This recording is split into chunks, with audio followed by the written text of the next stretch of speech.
The greatest trick the devil ever pulled was to convince the world that he isn't real. That quote comes from one of my favorite movies, albeit one of the movies that has some of the most sickening people in the world in it, and that's from the movie The Usual Suspects.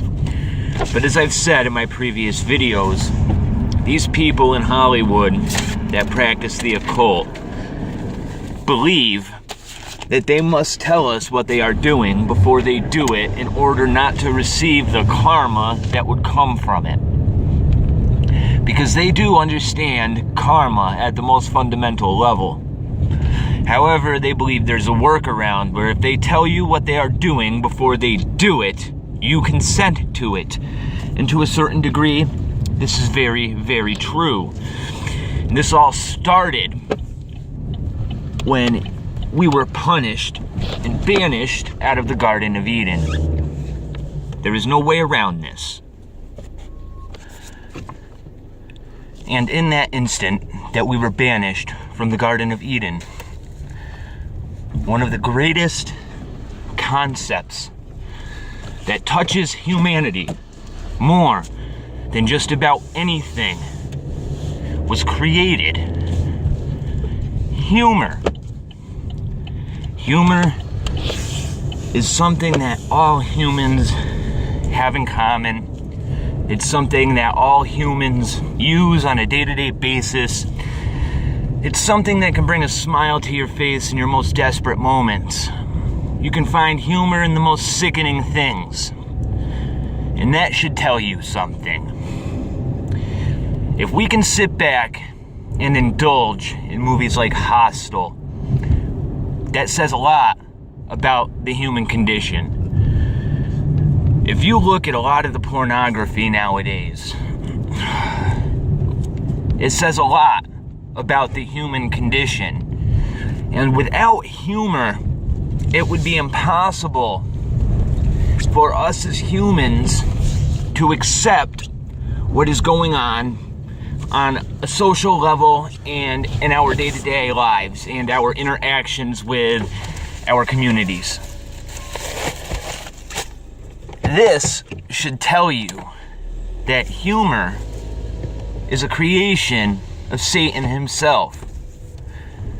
On top of that, Satan is the master of all comedians. The irony that is clearly stated in the Bible is remarkable. The Bible straight up tells you that hell is an existence without your creator, Yahweh, Yahuwah, whatever you want to call him. If you think about what the Bible says when it comes to this realm that we live in, it straight up tells you that Satan is the god of this realm. The Bible is telling you that you are living in hell as we speak. And this goes over most people's heads.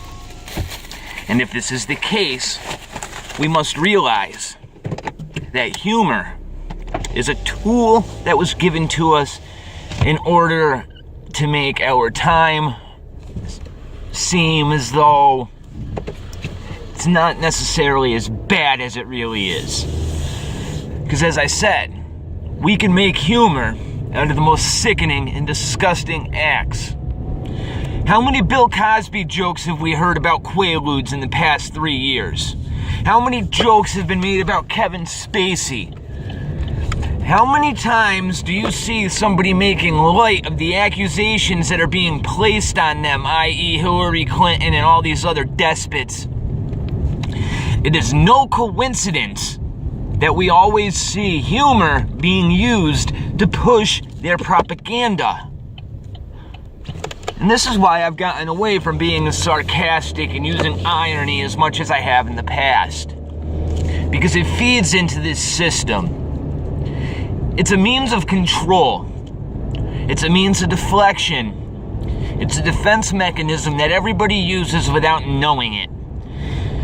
And on top of that, you see this push from Hollywood and the media, and journalists are even asking this question, is comedy dead?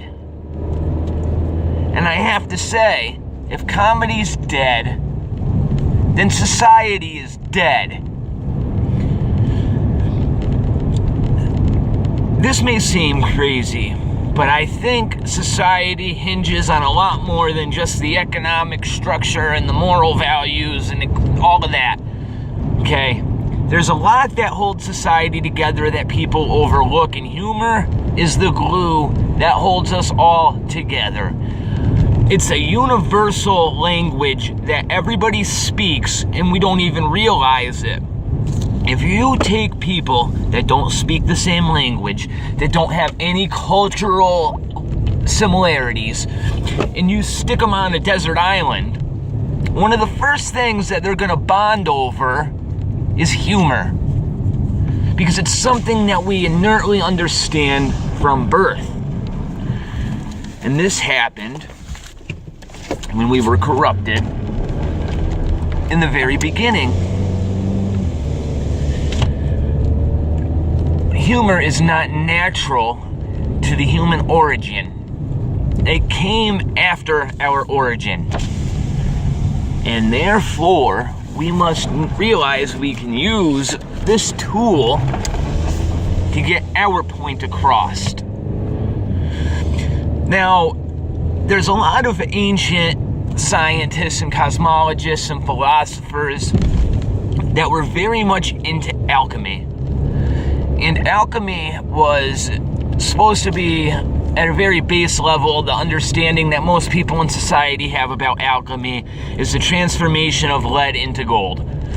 And on a very base level, that's a distraction. It makes you think that these alchemists are absolutely crazy, because if you could turn lead, one of the most abundant resources on our planet, into gold, then it just seems crazy. It seems impossible. It seems as though it can't be done. There's no way to do it, etc., etc. So it just comes across as crazy. However, that is not what alchemy was. Alchemy was trying to understand the parts of the environment around you that cause observations, like feeling the wind across your face, or the chemical change between two substances when you put it together. It was the study of understanding what makes those mechanisms occur. It's the study of the particles that you can't see. It's the study of forces that you can't see. And it's how you can apply those forces to the natural environment to give you an outcome that you desire. So it takes the metaphysical premise of being able to manifest something into reality, and it applies it to a scientific understanding of that of which can't be seen. And that is what alchemy is on the fundamental level. Therefore, when somebody tells you, oh, it's about the transmutation of gold into lead, or lead into gold, it just makes it seem crazy. However, it's always been about transhumanism. If you look at it from the very beginning, alchemists always wanted to create something known as the Philosopher's Stone. And basically what that was, is it was a material, an object, some means of giving you eternal life. Or at least giving you the ability to cheat death. Maybe not eternal life, but the idea that you could live for a significant amount of time outside of the natural means of which you were supposed to. And if you see how this is influencing society today, we can very clearly see it when you look at what Elon Musk is doing. If you look at all the way back even to Star Trek, what Star Trek introduced was the concept of androids.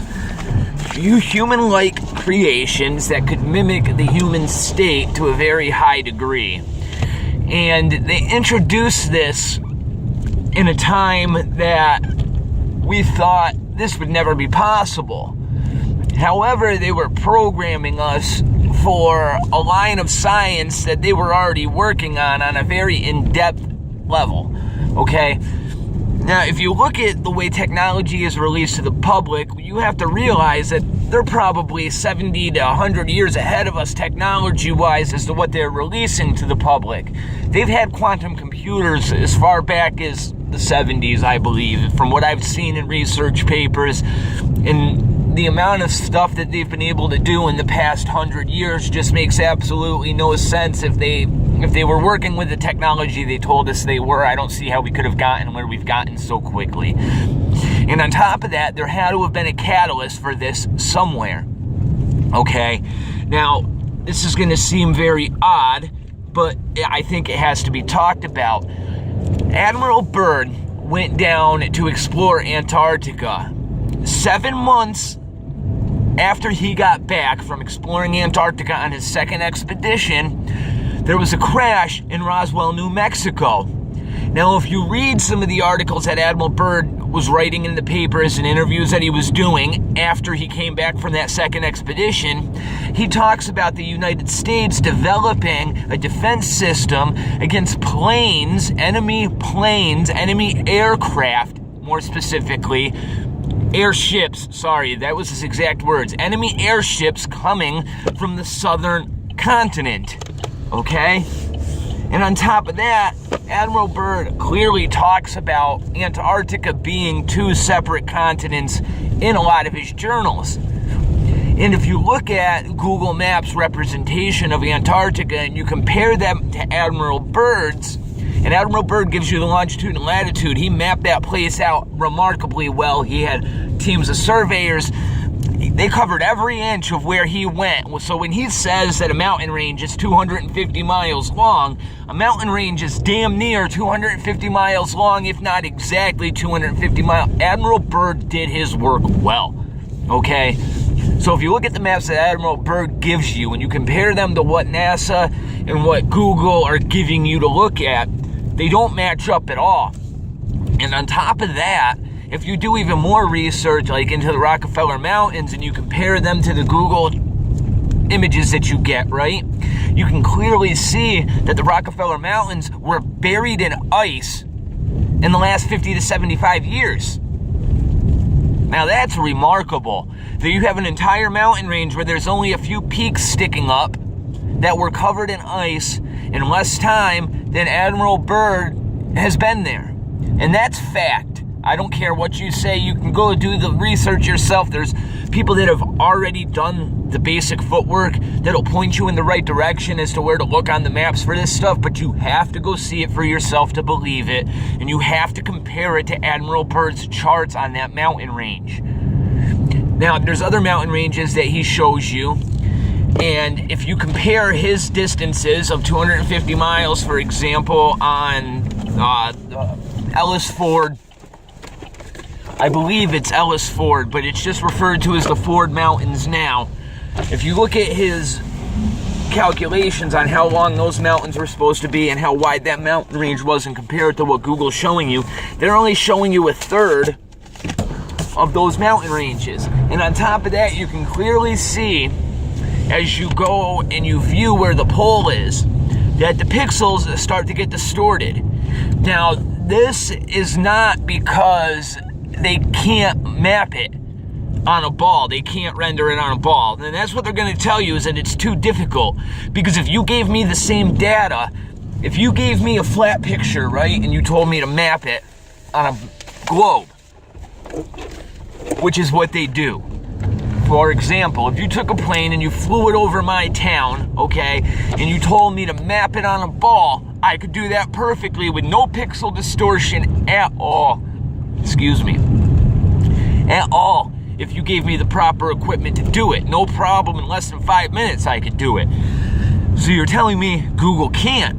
No, Google's hiding something, because if you go and you try to map the distance of the mountain ranges and account for the distance of the mountain ranges, Google's only showing you a third of them. And the Rockefeller Mountains, the third that they are showing you is buried under ice, and it's not supposed to be, and they're not referring to them as the Rockefeller Mountains. But if you look at the images they're giving you, it matches up with Admiral Byrd, and it tells you that it's in the right longitude and latitude where it should be. but it's not on the Google Maps, and they're marking something different as it. So all I'm telling you is there's something in Antarctica that they're just not telling you, and I think we can all agree on that. And it just so happens that the Antarctic Treaty is signed the same year Admiral Byrd comes back, and then 7 months later he goes out and starts talking about enemy airships and we need to defend against them, and then all of a sudden Roswell, New Mexico happens and our technology just booms. Just booms. So this goes into the study of ancient maps, okay? Now you have to start looking at maps that the ancient Chinese came out with about 1,500 years ago that clearly show Antarctica as the outer ring of our 6 continents. And then inside of that ring, you have another ring that has some continents and then bodies over the head of that area that would act as their sun and moon. And then if you go outside of that, you see another concentric ring with even more continents. And God knows how far this goes out. But this map was recorded 1,500 years ago. And a lot of people are going to tell me, oh, how are you going to know that that map's accurate, blah, blah, blah, blah, blah. Well, how the hell did the Chinese 1,500 years ago perfectly map and represent all 6 known continents if we didn't discover the known continents till hundreds and hundreds of years after? So you have to take what the ancestors say as truth, because there's no way in hell that they're going to be able to map all 6 continents perfectly unless they were there and they mapped it. Now this comes and ties into a story of a father and a son who set out on an expedition. And they ended up making it to the inner North Pole. And according to a lot of maps, there's 4 rivers that lead to a mountain called Mount Meru.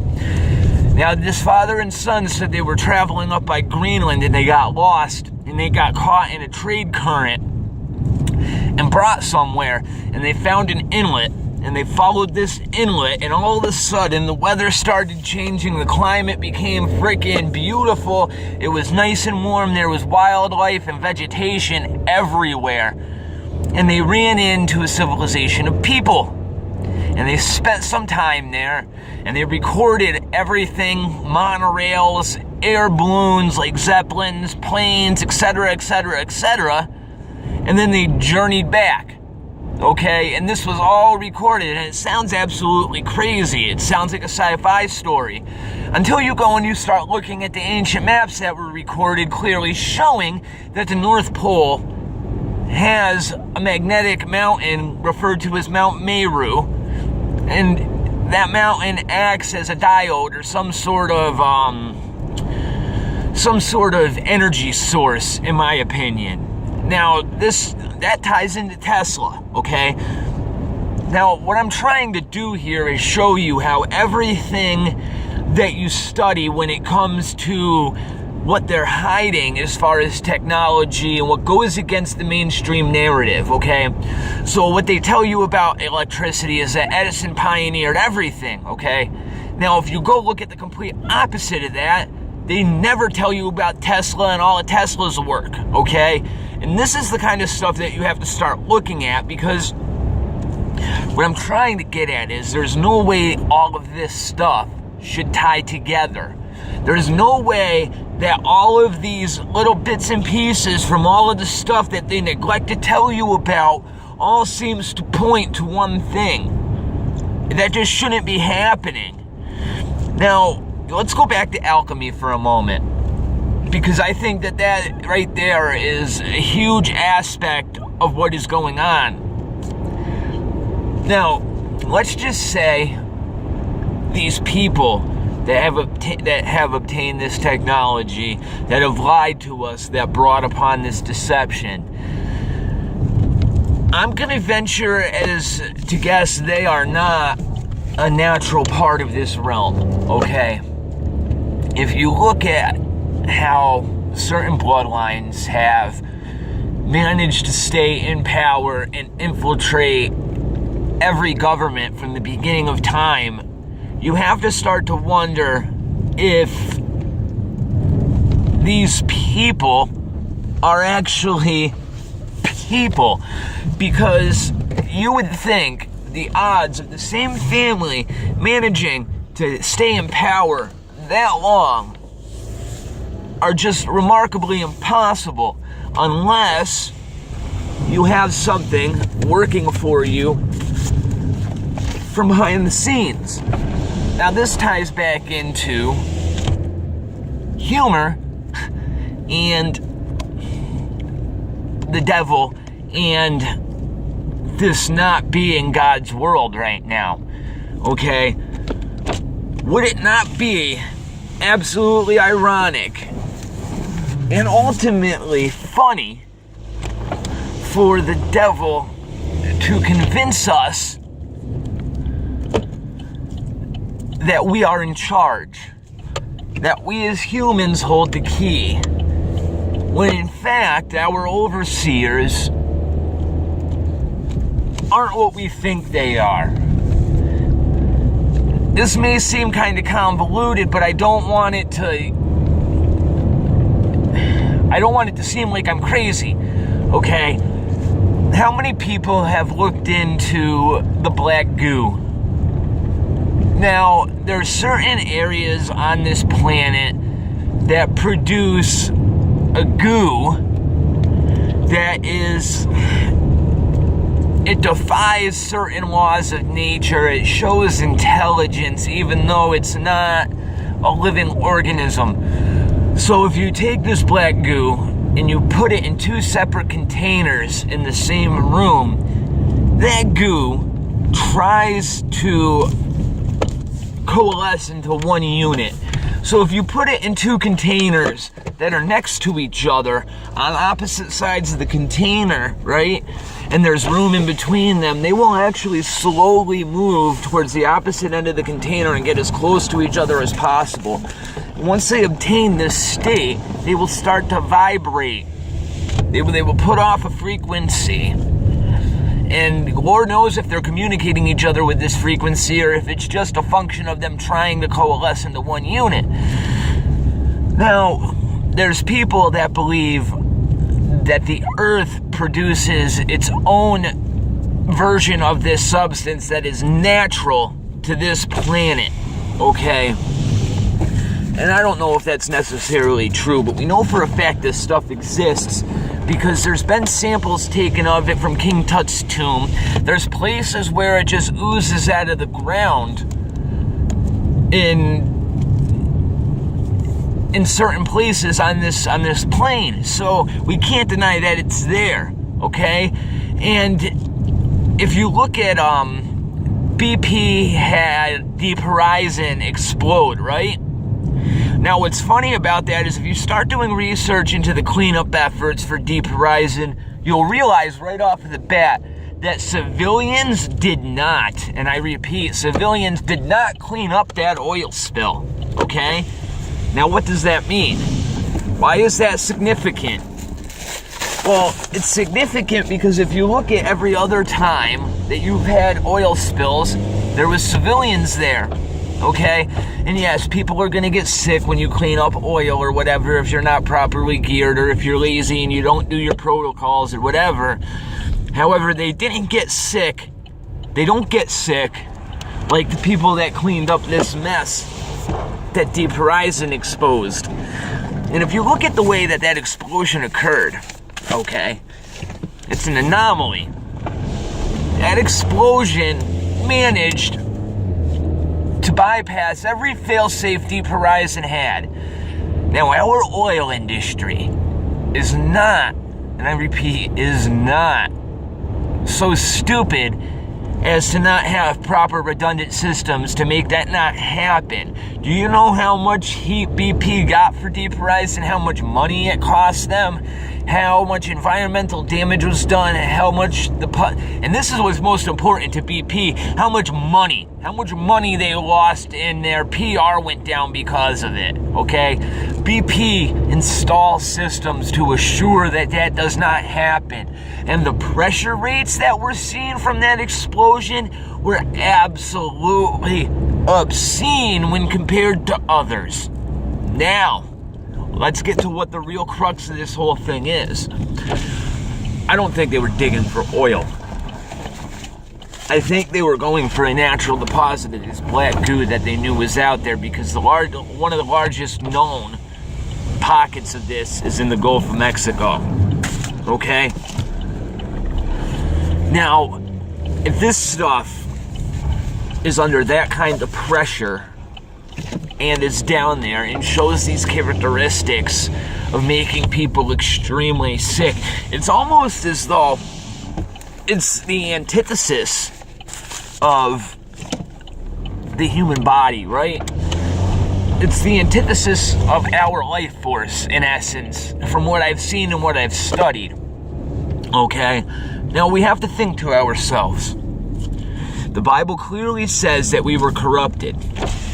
Now, you'd have to think that whatever corrupted us, right, is not what we would think of as organic, okay? Why does that make sense to me? Because it does. I don't understand how, if there was another life force that came down and influenced our realm, that they would be the same as us, okay? And as I've stated, this is not God's world. God tells us this in the Bible.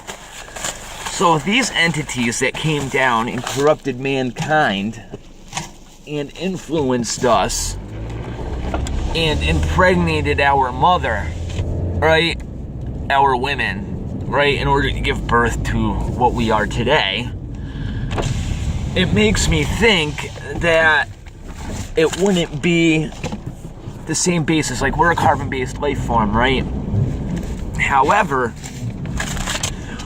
this black goo perfectly fits what I think an outside source of life would look like. Now, we would not recognize this as life, would we? No, we would not. Because it's not a carbon-based life form. It goes against everything we think of as life.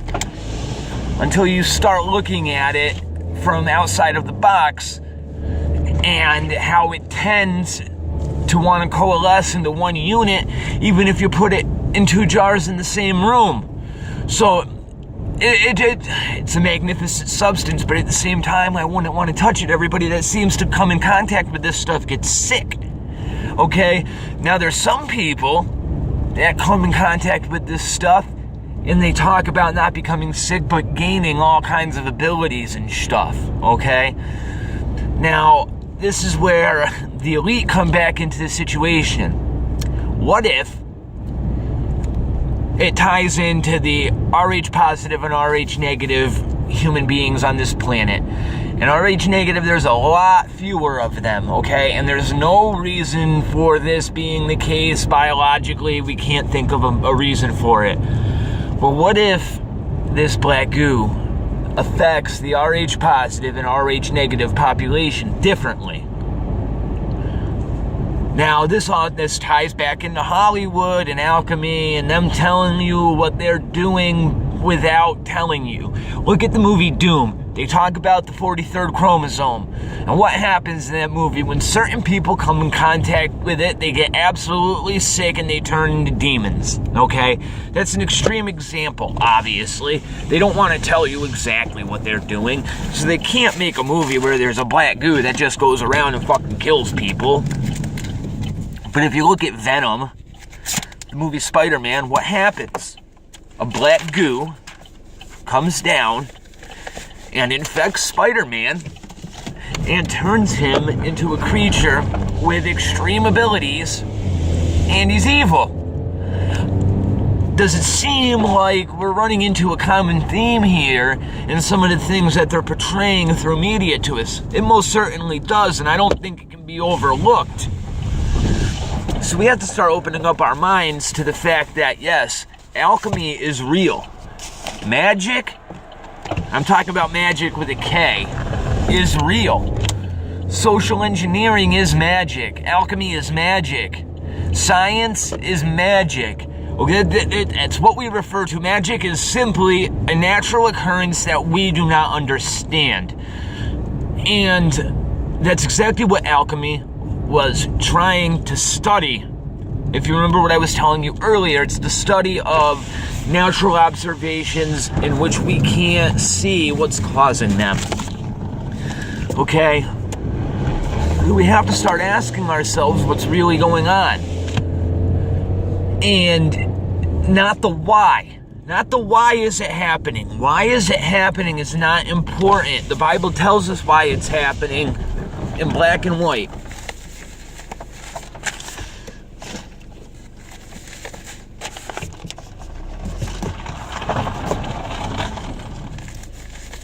It tells us very clearly that we should not, I repeat, we should not receive the mark of the beast and choose to live inside of that society. And if we do, we will be condemned for all of time. And I want you to open your eyes and look at the world around you and look at it through the devil's greatest concept of humor. What is more funny for the devil than to see an entire civilization going through the last pages of God's greatest work without even knowing it? They told us what was going to happen from the very beginning. And we are so blinded by the devil's humor. And I have to admit, it's funny as hell. It's funny. Funny as hell. Literally, because we are living in hell. To see the entire population walking around, living in the very pages of Revelation and not even seeing it. There will come a time in the near future where you will have a choice. And it is fast approaching. The Philosopher's Stone has almost been obtained. There will come a day when you'll be asked to merge with technology. You've already been preconditioned to do it. You're already carrying around the cell phone every single day. You're already talking to Alexa every single day. Every part of your life, all that data, everything you do, everybody you talk to, who and what you worship, what you eat, when and where you take a shit, when and where you shop, all of it. They know everything. Everything. And there's nothing more funny than you consenting to give up all this information without even knowing it. It's very ironic that people can be so blind that they don't realize they're living the greatest joke ever told. And this joke is only possible because the devil pulled the greatest trick